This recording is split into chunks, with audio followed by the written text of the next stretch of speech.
Hey guys, welcome to the Furry Hat Guy podcast. Today we have a special guest, Joel Tarian. Joel, how you doing, my man? Good. I'm the furry foot guy. No, just kidding. Yeah, so guys, today we're going to be talking with And Joel. so is everybody else. Look at And this. we got some doggies. We got some Whoa, special guests. we Yeah, got some guests in here. Yeah, there they are. So guys, today we're just talking with Joel because I've never really gone in depth to what Joel's story is. You know, like how he's manifested such great things in his life, and the business side of him. And Joel, let's just start out, man. I think I manifested two pain in the ass dogs, to be honest with you. Yeah, where did you grow up in, man? I was born and raised in Gatineau, Quebec, Canada. So I'm actually French Canadian. Proper pronunciation of my name in French is Terrien. So born and raised there, and I always hated winter. Yeah. My mom used to say, "Hey, go out and make a snowman," and I'd be like 8 years old. I'm like, "Mom, no, it's too cold. I'm not doing it." So built the business up in Canada, and then we actually ran out of all the fiber in the city we were living in at the time. Oh wow. Which prompted us to move to here, and San Antonio area is just laden with amazing fiber optics all over the place. You know, Microsoft is here, Toyota has a data center here, Valero has their main data center here, so that's why we set up shop here in 2007. And I miss family and I miss Canada, but I don't miss winter. Awesome. So tell me about like a little bit of your backstory. Are you, married, kids, anything like that? I have 3 beautiful kids, yes, and I am married as well. And backstory for me, like as an entrepreneur as yourself, Right. Internal struggle a long time. My dad was the entrepreneur, my mom was the uber conservative, but I always wanted to please my mom, right? So even after high school, I knew I was going to be an entrepreneur, but she said, "No, you're going to college, you're going to do engineering." I'm like, "No, I'm not doing an engineering." She goes, "Listen, you played with Lego and Meccano your whole life. You're going into engineering." So I'm like, "Okay." So I went to Carleton the first year in engineering, absolutely flunked out, straight Fs. My mom gave me loads of crap. She's like, "Oh, you ruined your life. No other university will ever accept you." I said, "Well, Mom, I told you before jumping in here, I didn't want to do engineering. And 2, I needed a break because I don't know what I want to do with my life." Deep down, I knew what I wanted to do was become an entrepreneur, but I'm like, my mom won't let me do that. So flunked out of Carleton, and lo and behold, it's a sad thing, but in Montreal, Canada, there was the first mass shooting of a bunch of women at Concordia's campus. Oh, wow. So obviously their enroll rate sunk to the bottom because it was like one of the first of mass shootings ever in Canada. Oh, wow. So nobody was attending the university. Yeah. So I went to my mom, I said, "I bet you there's a university that will accept me now, despite of my grades." And that's when I went into exercise physiology because, looking at the gym behind us and everything, I've always been a fitness buff. And I got straight A's there because at least I was interested in learning the human body, but I still knew ultimately it wasn't what I wanted to do. But nevertheless, after university, I got a job at the Montfort Hospital in Ottawa, Canada. I was doing cardiac stress testing. I hated, first time in my life, I got like kind of depressed because I'm like, I don't want to do this the rest of my life. And I was doing the personal training for a billionaire in Ottawa, Canada, named Dr. Michael Copeland. Yeah. And he was the one that gave me that leap of faith, said, "Listen, Joel, don't listen to your mother. Listen to your heart. Do what you want to do in your life." And so, when you're doing a personal training in somebody's house and it's 35,000 square feet, not 3,500, 35,000 square feet, like 4 times the size of this building almost. You're like, okay, I better listen to this dude. Like he obviously knows what he's doing. Yeah. So I'll give you one more backstory on it is, we became good friends as I was training him.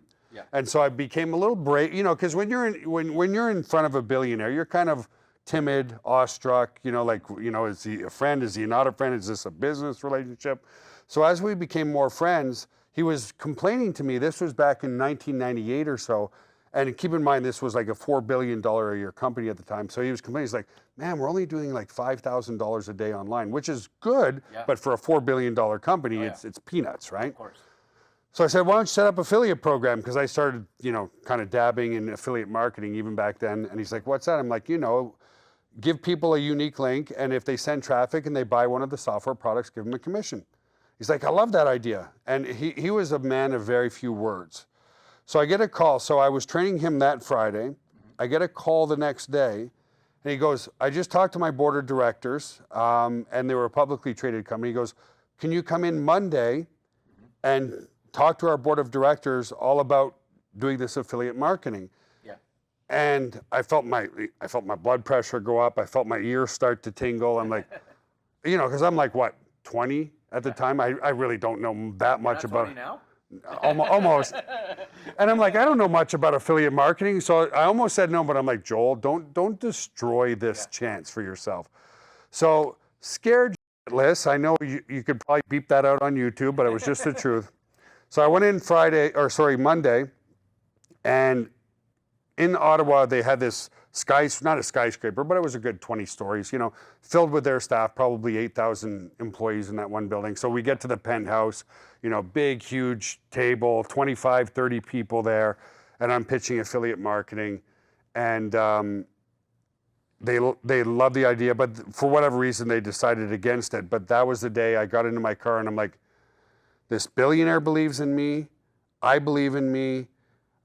I can't keep living what my mom wants me to do the rest of my life. And I literally went to work that day. I quit my job, and I had my backup plan. I was working as a doorman at night, so I was like, okay, I can do this online business thing, and I can make enough money to pay my bills by being a doorman at night and so forth. And that was it. It took me 2 years to tell my mom I had quit my job. So all that time she was thinking I was working, but I wasn't. So what were the common challenges that you were going through in your younger days, getting into the whole tech entrepreneur business? Because I know it's a huge transition going from being a trainer, right? You were a trainer. All of a sudden it's like, okay, now I'm a tech mogul. I own my own company that I service people's needs with autoresponders and backup systems. Yeah, that's a great question. What were a few of the challenges that you went through? Well, the first challenge was a mental challenge, right? And so what's very interesting about that, coming back to Copeland, because I didn't want to just talk about that, but one day I got brave enough. He had a PhD, so his name was Dr. Michael Copeland. So I assumed his PhD, because he was running this massive software company, was either in computer science or software development. Right. So I said, hey, Dr. Copeland, where did you get, and he used to say, call me Mike. So I'd say, hey, Mike, where'd you get your PhD from in computer science? He's like, computer science? I said, okay, well, software engineering. He goes, Joel, my PhD's in civil engineering. And I said, but you're running a multi-billion-dollar software. He goes, that doesn't matter. I just found the right people. He goes, I still don't know anything about software development. So that was the epiphany for me, because I remember self-loathing in myself, looking at his house going, God damn it, I did exercise physiology and now I'm a personal trainer. Like, I'm never going to see this in my life doing personal training. So that was the moment where I was like, because it was like, oh, now I have to go, but my thought process was I got to go back to school. I got to learn software development. I got to learn computer engineering, whatever. And that's when it was like, okay, I'll just find the right people. And so and finding the right people is a bit of the challenge. Obviously, I've self-learned a lot about the whole industry and stuff like that. But at that time, when I was in college doing exercise physiology, my roommate was doing computer science. So I called him up. I said, listen, I've got a really great idea of how I want to do web hosting online. If you can take care of the back end, I'll sell the front end. And I'll go out door to door selling people a website and domains and all that kind of stuff if you take care of the back end. And so we did that. And because I wasn't afraid to talk to people, I got about 400 people paying me $25 a month hosting their website. Yeah. So they're just their basic domain. And we still do web hosting today. So my buddy was taking care of the back end. I found the first person who knew what they were doing. Unfortunately, 4 months later, he called me up one day and he said, dude, I'm really sorry, but I just got this amazing job offer of this company in California. They're going to pay me $180,000 a year to start. He obviously wasn't making $180,000 with me. And I'm like, oh, fuck. Okay. So I picked up a Linux book that day because I'm like, it's either sink or swim. And I taught myself how to administer and run servers. But then from there, I still found more and more people. And then luckily it took off to where it wasn't just me running the business, and I was able to hire a couple of people, and it just kind of, lots of hills and challenges in between, but from there it kind of grew. And then we grew so big to where we ran out of fiber optics in the city we were living in Gatineau, Quebec. And that's what prompted us to come here, because basically they said, listen, you're eating up all the fiber in the city. If you need more fiber, nobody else needs it. So we have to put those costs onto you. So they quoted me like $250,000 or something. Wow. And I'm like, well, that's stupid. You know what I mean? And he goes, we can only double the fiber. So I said, well, if we ate up all the fiber now, what happens if we eat up the other half you give us, you know? He goes, there's nothing we can do. So I was like, well, that's not a viable option. And so in 2007, we moved here. So those were the main challenges, but it's true. Just find, as an entrepreneur, just find the right people to share your dream with, and we have a great team now. Yeah. How many staff do you have? About 60 people worldwide right now. So we have our office here in Texas. This is our smallest office relative to staff, but really all we're doing is administering the server room, doing podcasts like this, and then we have an office in Ukraine and an office in India. Oh, okay, that's cool. So have you competed lately?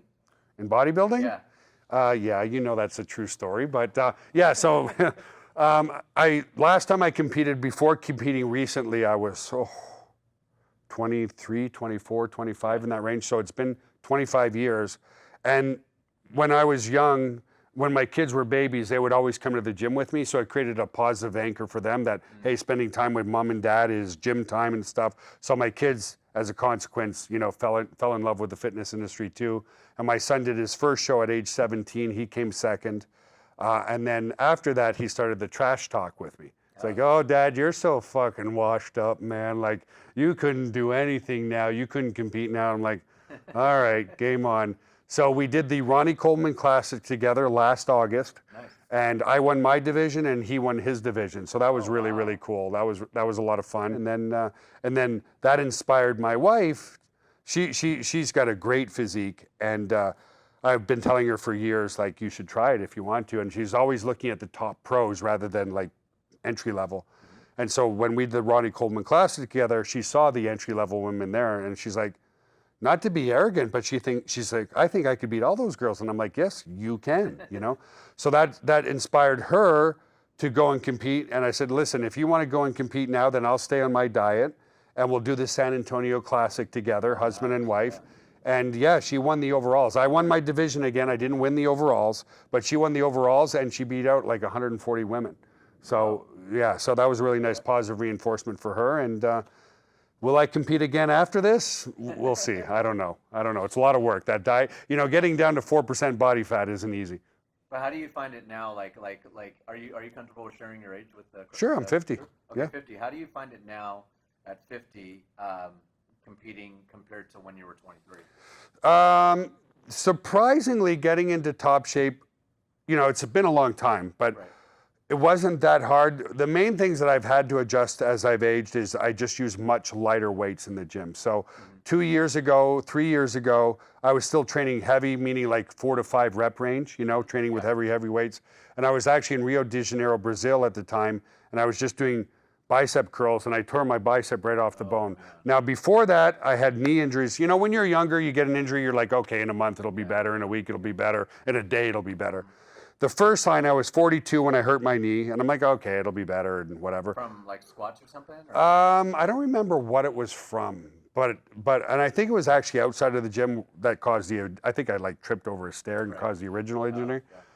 But then I'm going to the gym and it's not healing, and it's getting worse and worse and worse, and to the point where I ended up having 2 knee surgeries. So that was the first sign that my mind, although very young, my body wasn't responding the same way anymore. So anyway, the last defining moment is when I tore my bicep off the bone, because if you do something like that, you've got a very short window to where you can have it repaired. So I had to fly home from Rio, had that repaired, and then that was the defining moment. So the only thing I've changed, to answer your question, now I train in the 10 to 12 rep range. So I train with very good intensity still, just as not heavy weight, because I know it's probably at this age a 50-50 chance if I do like my 1 rep maxes that I'm probably gonna pull something or whatever. So that's the only real main change, is that I use lighter weights now.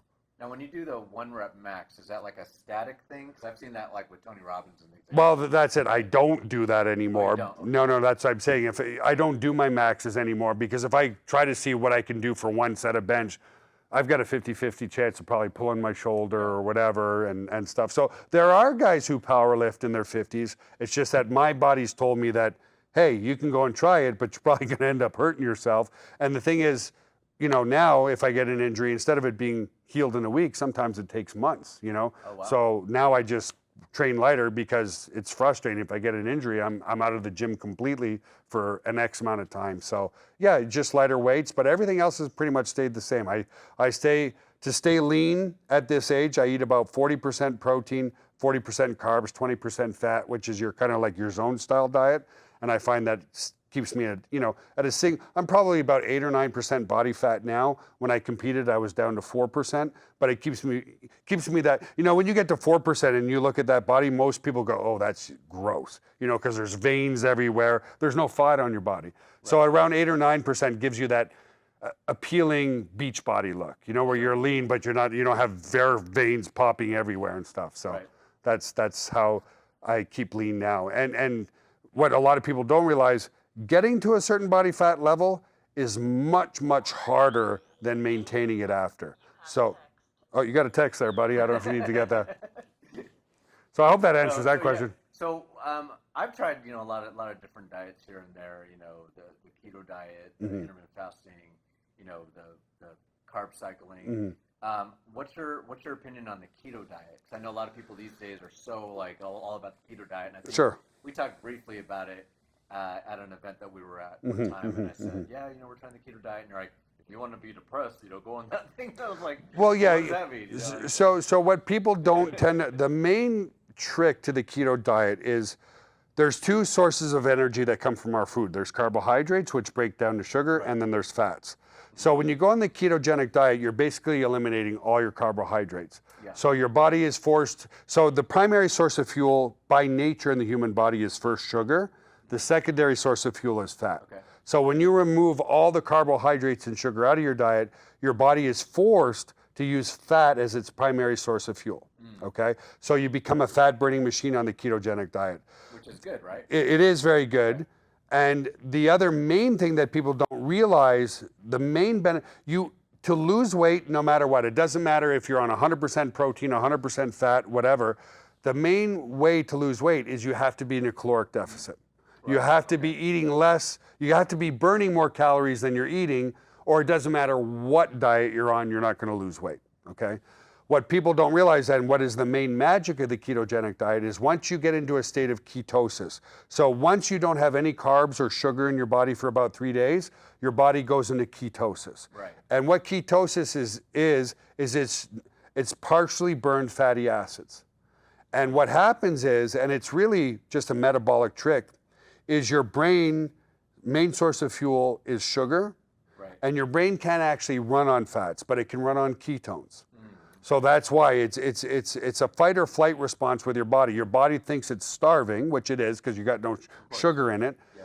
So but what you don't realize, and this is the main trick of what makes the ketogenic diet so effective, is when your brain has plenty of ketones, you completely lose your appetite. You don't feel hungry at all on the ketogenic diet, okay? And that's the main thing that causes the weight loss. Like if you go on a conventional diet and let's say you're eating 1,500 calories, you're gonna be really hungry all the time. Of course. If you do the ketogenic diet and you're on 1,500 calories, you're not gonna be hungry at all. Got it. So when you're not hungry, you're not eating. When you're not eating as much, you're losing weight. So there's more satiety. Yeah, you just feel full, so you're not even thinking of food.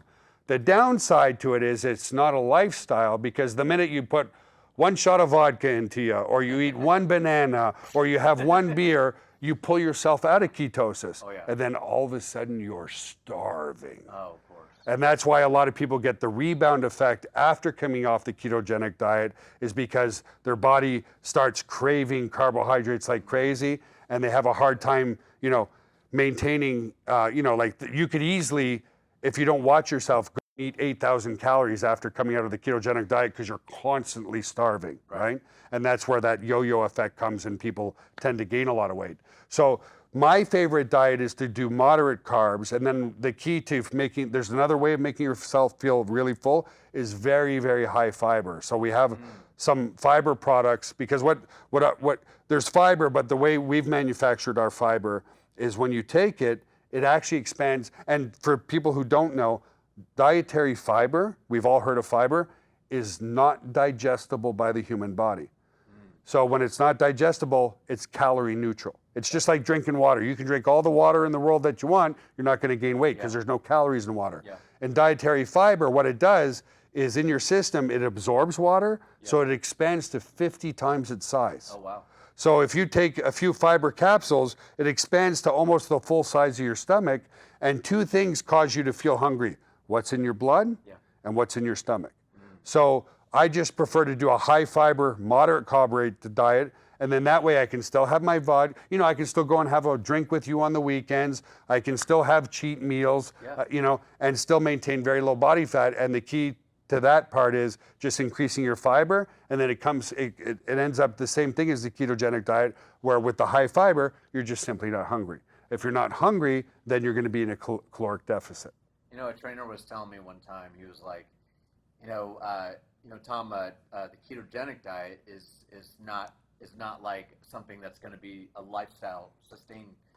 It's very hard to sustain. It's more like a diet for like people do it for like 90 days. They'll lose all their weight. Okay, now let's start eating some donuts and pizza. Yeah, and then they just blown up again, you know? Blown up again, yeah. And it's just not a lifestyle, because let's say we're out having a good time and it's like, hey, Joel, want a beer? Oh, no, I can't. Hey, Joel, want a shot of vodka? Oh, no, I can't, because it pulls you out of ketosis then, right? And then the second you're out of ketosis, it's unfathomable starvingness. Like you're hungry all the time. Whereas if you do more a high fiber, moderate carb diet, then you can still have the beer, you can still, and you're going to still, it's better lifestyle. That's all I'm saying. And ketogenic is zero sugar, right? Yeah, zero carbs at all. Zero carbs? I thought it was low carb. Well, 50 grams of carbs is the maximum you can have. Anything more than that pulls you out of ketosis. And so that's like a banana a day. Right. So because, it's very hard to have truly zero carbs, but it essentially is zero carbs, because you have one shot of vodka, that's 20 grams of carbs. So if you've already had 30 or 40 grams of carbs just in your diet throughout the day, you go and have 1 or 2 shots of vodka, you're pulled out of ketosis, and the whole diet's ruined. So it's just not a lifestyle because it's so restrictive. You can't go out and have fun and enjoy life, you know? So that's what the shitty part of it.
It's almost like my libido Was it the low. woman or was it the diet? No, just kidding. Both. No, I'm kidding. But no, She better not be watching this. it probably is. But anyways, so I just noticed like I just wasn't like my libido was low. It's like I just didn't feel like I wanted to have sex. Was it because of my testosterone? Like, what was going on with that?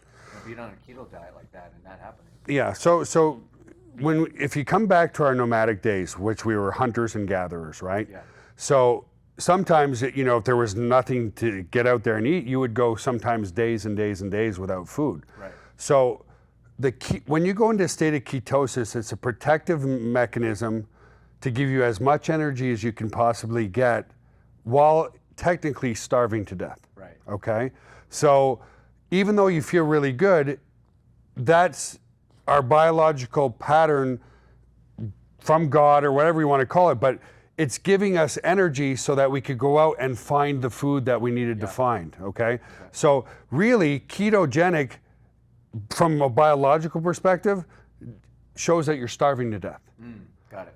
And so that's why your body converts to ketones, which is a usable source of energy by the body, so that it gives you a natural high and a sustainable source of energy. Because the next stage after that is death.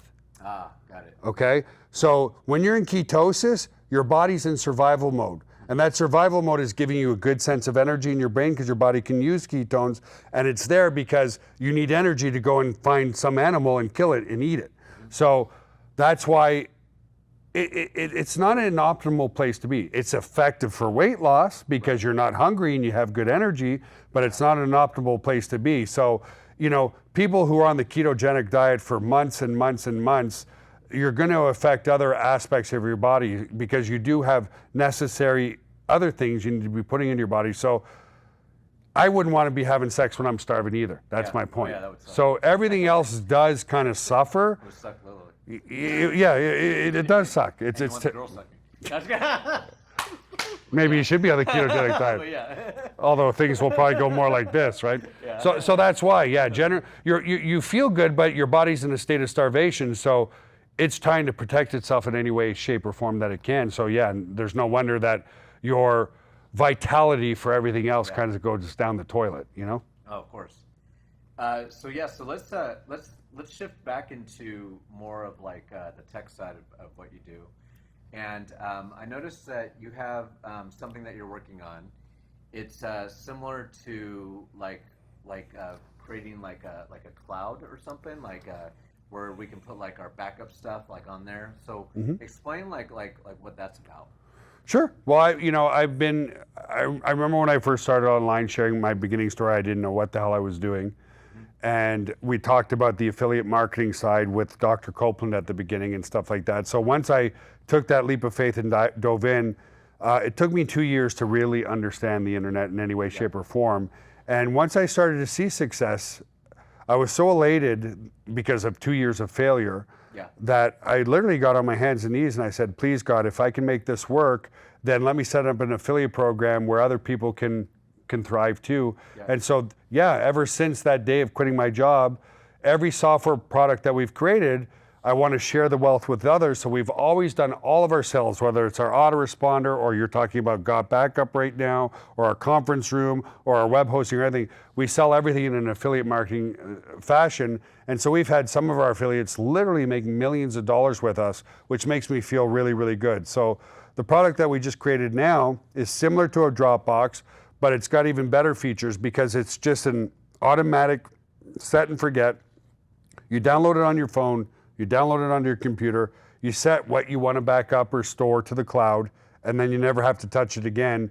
But the cloud itself is collaborative. So anything you put up in there and you want to work on a document with somebody else, a PowerPoint, a Word doc, you want to work on a video together with somebody else, you can collaboratively do that right in the cloud itself. Oh, wow. So it really exploded because we own and operate everything. We actually own our data center, and probably on the video here, you can see our server room, is by owning and operating everything, we're offering people an unbelievable price point so they can back up all their devices. So whether it's Android, iPhone, Mac, PC, a mix of both, doesn't matter, for themselves and their whole families. You get 6 separate accounts for less than $10 a month. So, and it's at the beginning of a trend, because a lot of people, you know, we've got these on the floor, but every single one of us, we're addicted to this stupid thing, you know? We've all lost data, we've all lost phones, we've all lost contacts. So we're at the beginning of a trend where people are like, I know I should back up all this stuff, but I just don't know where, or I don't know how, you know? Correct, yeah. So through one of our affiliates, it all says, hey, Tom, how many computers do you own? How many pictures do you have? Would you like to, you know, save your family legacy and your data and your memories for less than $10 a month for you and your whole family? Of course, yeah. Yeah, of course, why not? You know what I mean? Because how much is you know, I know firsthand with my 3 kids and myself and my wife, I'm paying $150 a month just for their cell phones. Why wouldn't I pay an extra $9 a month to save all their data from all their cell phones, so that if they, you know, well, I know most of them, you get it, run over, were lost, whatever, at least they can get everything from the cloud and nothing's lost. And the reason I developed the product was about 12 years ago, I was getting on a Carnival cruise, marketer's cruise. Yeah. And I had my laptop bag and I had my regular bag. And the porter there was like, you know, for those who've never been on a cruise, you're getting on the ship, they want you on the ship partying, drinking, having a good time right away. Yeah. So the porters take your bags and they're supposed to show up in your room. And I remember wanting to keep my laptop bag, and the guy's like, don't worry about it, dude, don't worry about it. Anyway, long story short, my laptop bag never ended up in my room. And I had my laptop and I had my external hard drive. So I thought, okay, I'm backing up everything. Long story short, I lost the pictures of my kids from age birth to age 6, 7, and 8. Were all in that computer. So every picture from birth to that age is gone forever. Oh, wow. Yeah, so I gave it to the porter expecting my laptop bag to show up in my room. It never showed up. You know what I mean? So that's my point, is people are addicted to their devices. You know, they've got wedding pictures on there. Everything that they love and cherish and own is on their computer or they're on their phone. So that's the cool part, is if I'm an affiliate, I say, well, how about give me 2 minutes and I'll show you how you can back up everything that you have. Oh, yeah. Not just you, your whole family. Oh, yeah. Your aunts, your uncle, your sister, whoever you want to give it to, with one click of a button. Does that, and how much is it? It's $9.97 a month. Oh, yeah. Really? Oh yeah, I'd like that. That's actually really good, because it's almost like the cloud that pays you. Yeah, you see, yeah. Because I know that I'm with a competitor that you guys are with, Dropbox. I know you don't like that word. No, it's fine. But I pay about $120 a year for Dropbox. 1 terabyte. Yeah. You see, and so and you can't share that Dropbox with your sister or your mother, or you know what I mean? Like, have a separate account. Oh, yeah. We're giving people 6 separate accounts, 6 terabytes for $9.97 a month. And if they pay for the year, it's $99 a year. Oh, see, and that already saves money right there, because I remember, like, when I'm using Dropbox, $120, I'm not even getting paid for it to, you know, refer anybody, you know. So it's great to have something like that where instead of $120 a year for 1 terabyte, I'd only be paying $99 a year for 6 terabytes, right? Yeah, and you refer other people and get 75% back in residual income.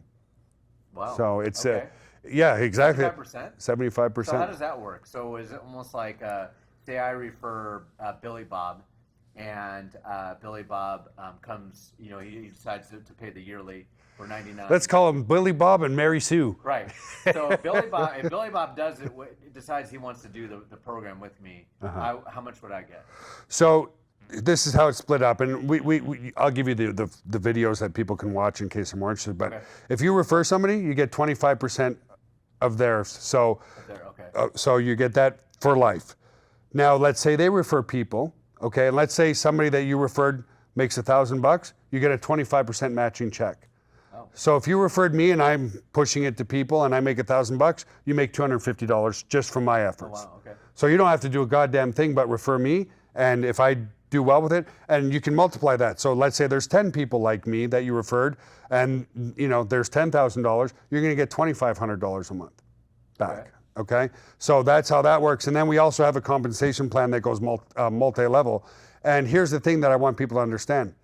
Multi-level marketing is beautiful. Where it got a bad name is because in today's age, people realize that, hey, I can have my multivitamin here, conventionally from Walmart. or I can have my multivitamin here from an MLM company, but we all know we're going to pay 10 times more through the MLM company for something similar that we can buy at Walmart. Right. And that's why people don't like network marketing, because they know in general, not always, but in general, the product to the end consumer, the price is artificially increased. Right. And that's why you hear a lot of these ridiculous claims in network marketing where, well, ours is patented, or it's super concentrated, or it's using some crazy biological pathway that nobody else has, right? They overhype the product to try to justify the cost. And the increase in cost is really because with a physical product, they have to pay commissions to the upline. With us, because it's digital, there is no artificially increase in cost because it's a digital product. You know, when you're selling a physical product, you have to manufacture product, you have to warehouse that product, you have to ship that product. All of that costs a lot of money. And then you still have to factor in commissions to the upline on that physical product. And again, I'm not bastardizing the industry because I love the industry, I'm just telling the truth. With our product, we can sell it at the same cost to somebody in Japan as we could right here next door, because it's digital. And that's why people are jumping on board, because they're like, wait a minute, I've been involved in network marketing before. Typically, I'm paying $100 to $120 a month, and I'm still buying product on top of that. And yes, I'm getting some commissions, but I'm paying more than what we know we would generally pay in a retail store or on Amazon. But with you, you're competitively priced in the marketplace. In fact, iCloud is $9.99 a month for 2 terabytes. You're giving me 6 separate accounts and 6 terabytes for less than what they charge. That's why it's exploding, because they're like, so what you're telling me is this is a network marketing opportunity that's cheaper than the competition. Yes. Yes. Okay. And then they think, okay, well, what's the shenanigans? Like, it must be a lower quality service, or, you know, the skepticism comes in, right? Well, how can you do it? We do it because all our software is developed in-house. Our server room is here. Everything that we do in-house. And if you look at this office, it's not huge. It's just the right size. You know, if we were in a 30,000 square foot building, that's 3 times the overhead. And in fact, there was a major network marketing company that went out of business a few years ago. I'm not going to mention the name. People will know. It was a huge company, and they were growing so fast that they went and bought something like a $50 million location. And they went out of business simply because during the hard times, they couldn't even pay the debt on the mortgage. So even though the company was doing well, you know, they had illusions of grandeur. You know, when we bring our distributors to our $50 million building, they're going to be like awestruck. We're not like that. We're like, no, we want to do things right so that we can pay a maximum amount of money to the distributors and still keep the company healthy. So our server room is only 800 square feet. Our office is just under 10,000 square feet. And so the point is keeping our overhead extremely low. By doing everything in-house, we can pay out 75% commission and still be a healthy company too. Yeah, that's actually really good. So what are the differences between Google Drive and what you have? Google Drive is not automated. Okay. 100% automated. So one, a lot more space, but we have all the features of Google Drive, but what Google Drive doesn't have is the automation part. So if you're working on something on your computer, you have to remember, if you want to save it to the Google Drive, you have to physically upload it. With us, anything that's on your PC, so you don't have to save everything to the cloud, because you might have some folders on your PC that you're like, hey, I just don't even want it in the cloud. You know, it might be naked pictures of your girlfriend, I don't know, whatever. So once you download the software, you choose the folders that you want to back up. So for me, I have my documents backed up, I have my movies backed up, and I have some things. And then, well, no, the porn's not. That's in a folder called porn, which I don't back up to the cloud, because that's my porn. I don't want anybody else seeing it. You know, jokes aside. So that's the main thing, though, is so if I'm starting a brand new document, or I just shot a brand new podcast, and I take my thumb drive or whatever, and I put it on my PC and I start editing it out, that is automatically backed up to the cloud. You know, because we're all human beings. We're going to forget, right? So it's literally set and forget, and it's the same thing with your phone. You pick and choose what folders you want to back up to the cloud on the phone that's important to you. And let's say you take a brand new selfie and it's in the folder that you want back up, that selfie is automatically in the cloud. So you don't have to think about it. And here's the best part, like Dropbox and the others, you may have forgotten your phone, but you want to share a picture with somebody or whatever, or a document or a video, and you can access it from anywhere in the world. So even though you may not have the video on your phone, you can go right off your phone into the cloud and send it to somebody else if you wanted to. Or if you and I are collaborating on a Word document, just like Google Drive, we can work on it together in the cloud. Yeah. So. And then plus your people are making money on their backup drives, and then they're not having to carry all this equipment around like absolutely, because it's conveniently user. Now people say, well, is it secure? Yes, it's 256 military grade encryption. So even though it's in the cloud, unless you give your password to somebody else, which would be a stupid thing to do, it's totally secure. So it took us by surprise. We're only 3 weeks into this, and there's a few people that are approaching almost $10,000 in commissions in 3 weeks, even though the product's only $9.97. Why? Because again, the traditional barriers of network marketing are gone away, because they're like, okay, people, okay, I'll listen. Go ahead, give me your pitch. What? Less than $10? Oh, well, how? Because we own and operate everything. You know what I mean? The barriers are gone, because yeah, I could push this. Yeah. I know a friend who's got 2 terabytes of iCloud and he's paying $10 a month. I know somebody else who's using the upgrade of Google Drive paying $15 a month. You're telling me 6 separate accounts for my whole family for less than $10 a month? Yes, sign me up. Yeah. It's a no-brainer. Oh yeah. So when a person watching this, when they say, because you always hear people say, hey, what's in it for me? Things like that. What do you think the top 3 things would be for a person watching this? Would they say, oh, well, why should I get that? Well, what are 3 reasons why I should get it? Well, number 1, everybody knows they should back up. Every single one of us has lost a picture or a document that we wish we hadn't lost. Right. So multiply that amongst your family members, you probably lost 30 or 40 things over the past year alone where you're like, I don't even know where that went. Right. So conveniently stored in the cloud. That's number 1. Use the product. It's less than $10 a month. It's not even a Happy Meal. So if you can't afford the $10, don't eat 1 pizza a month. Oh yeah. You know what I mean? So that's number 1. Number 2, what we've found even already, some people are not traditional salespeople. Yeah. And that's what you have to get out of your head. They start using the product, they start really liking it. Yeah. And so they start having more confidence in it. And then they start telling people, and so they start making money just because they're excited about the product, right? Yeah. It's like, you go to a good movie and you tell your friends, you got to go see this movie. Who makes the money? The theater. Did you get paid for that referral? No. You go to a really good restaurant, you're like, man, the food at that place is amazing, you need to go. Well, you send your friends over, they have a really good time too. Who got paid? The restaurant, but you didn't get paid. When people fall in love with the product and see the value in the product, it's very easy to say, you need to just go check this out. And so all you have to do is send them a link. They opt in to hear more about the product, and then our system does the sales for you. So you don't even have to sell. You just say, listen, I want you to go check this out. Make your own decision on this. So they opt in with a name and email address, and then our system does all the follow-ups, all the sales. So we tell people, you don't even have to sell anybody. Just tell about it, and if they're interested, send them the link to go and take the tour of what the product's all about, and let the system do the selling for you. Okay. That sounds good. And guys, if you guys want more information about this, what you need to do is just click on the link somewhere on here. Somewhere down here, or maybe up here somewhere, but you'll see it. So let's go and go with this. First of all, Joe, I want to thank you for coming out today, for being on this podcast. 2 things I want to ask you. Sure. One thing is, what are you most grateful for in life? And number 2, how would you define freedom? What am I grateful for? Obviously, first and foremost, my family. But, my friends are part of my family. You are who you associate with. You know that. So I love associating with people like yourself and other people who have just like-minded. So that's what I'm most grateful for.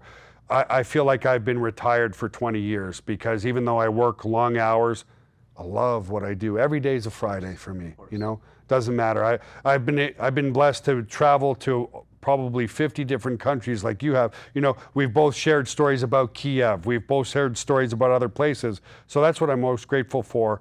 And what was the second question again? How would you define freedom? Freedom to me is when your passive income, if you're talking on a financial level, exceeds your expenses. And so with my business and in affiliate marketing, if you're making more money than you're spending, then to me that's freedom, because you can go and do whatever you want. And you know, to me, freedom isn't having 500, you know, you look at someone like Mike Tyson, it's not necessarily what you make, it's what you spend too. Guy was worth $500 million and through bad mismanagement went broke. To me, that's not freedom. Freedom is the ability to do what I want, when I want, whenever I want, and having the passive income to be able to do it. I love it. Cool. All right, guys. Well, thanks for joining us on this podcast. Joel, thank you, for sir. everything, man. I appreciate it, Mr. Tom Furry Hat Guy. And we'll see you guys soon. Bye for now.